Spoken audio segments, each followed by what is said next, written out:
За юун чулууны зураг гаргаад ирвэ гэж бодож байж магадгүй. Энэ чулуун хөшөөний нэрийг өсөглөнгийн чулуун бичиг гэдэг.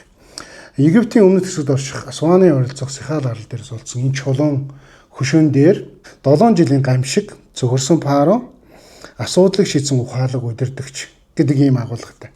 Энд нь юу гардаг гэвэл фараоны хаанчилж байх жилүүдэд 7 жилийн гамшиг болоод өлсгөлэн болоод тэгээд энэ өлсгөлөнг даван туулахын тулд ухаалаг удирдагч гарч ирээд тэр гарч ирсэн удирдагч нь тухайн үеийн 7 жилийн гамшиггүйгээр удирдсан юм байна.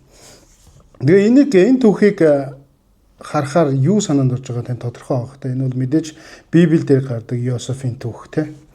Йосефийн түүх нь өөрөө өлсгөлөнгийн жилүүдэд очоод Египтийн хаан фараоны сан хөмөргийг удирдах тэнд 7 жилийг үнэхээр эргэн тойрны улсуудаа нийлүүлээд өлсгөлөнгөөс нь авардаг тийм түүх гардаг шүү дээ.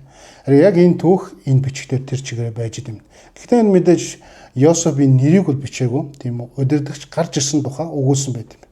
Бид нар бол энийг бол археологи маш чухал баримт гэж үзэж байгаа. Учир нь юу вэ гэвэл зарим хүмүүс бидний итгэлийг харахад та нар баримтгүй үлгэр домог ярьдаг гэж үздэг.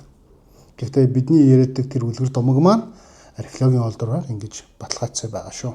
Цааш нь түгэж итгэлээ хамгаалаарай.